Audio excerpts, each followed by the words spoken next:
ঝর্ণা রায়, দেশ টিভি, ঢাকা। মিয়ানমারের রোহিঙ্গা সমস্যাকে সামরিকভাবে নয়, রাজনৈতিকভাবে সমাধানের চেষ্টা করা উচিত বলে মত দিয়েছেন বিশিষ্টজনরা। বলেন, রোহিঙ্গাদের অবাধে বাংলাদেশে ঢুকতে দিলে বাংলাদেশের নিরাপত্তা বিঘ্নিত হতে পারে। এজন্য সমস্যা নিরসনে আন্তর্জাতিক সম্প্রদায়কে কিভাবে সম্পৃক্ত করা যায় সে ব্যাপারে কূটনৈতিক প্রচেষ্টা জোরদার করতে হবে। রাজধানীতে এক সেমিনারে উঠে আসে এসব কথা। রাজধানীর BIISS মিলনায়তনে শনিবার এশিয়ায় মানবাধিকার লঙ্ঘনকারীরা আর এক্ষেত্রে জাতিসংঘের ভূমিকা বিষয়ে এক সেমিনারের আয়োজন করা হয়। এতে রোহিঙ্গা ইস্যুতে বাংলাদেশের অবস্থান তুলে ধরতে গিয়ে বিশ্লেষকরা বলেন, দেশের জাতীয় নিরাপত্তার স্বার্থে রোহিঙ্গাদের অবাধে প্রবেশ করতে দেওয়া উচিত হবে না। তবে এ সমস্যা সমাধানে আন্তর্জাতিক মহল এবং জাতিসংঘ গুরুত্বপূর্ণ ভূমিকা রাখতে পারে। আল কায়দার বলা হয়েছে যে মিয়ানমার, বাংলাদেশ, ইন্ডিয়া তাদের একটা স্ট্র্যাটেজি আছে এবং তাদের একটা অর্গানাইজেশন এখানে তারা এস্টাবলিশড হয়েছে।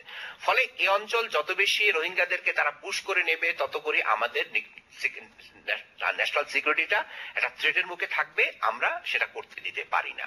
জাতিসংঘ, OIC, তারপরে ASEAN, এদেরকে নিয়ে প্লাস থাইল্যান্ড, মালয়েশিয়া, ইন্দোনেশিয়া, এদেরকে নিয়ে বসে আমাদের যদি আমরা কোনো জায়গায় একটা আলাপ আলোচনার মধ্যে কনফারেন্স, সেটা বাংলাদেশেই হোক, মালয়েশিয়াই হোক, যেখানে করে একটা সার্বিকভাবে যদি আমরা একটা প্রেশার করতে পারি, এটা খুব দরকার, এছাড়া হবে না।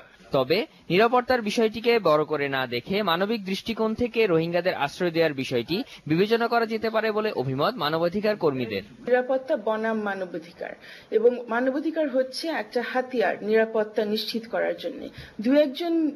তিন চারজনের মতো বলেছেন যে না, মানবাধিকার একটি অ্যাবসলিউট ভ্যালু এবং এটা আমাদের একটা ন্যূনতম বিষয়। মানবাধিকার আসলে এরকম করে ফেলে দেওয়া যাবে না, এবং যখন ব্যবহার করতে চাই তখন ব্যবহার করব, যখন চাইছি না তখন ফেলে দেব।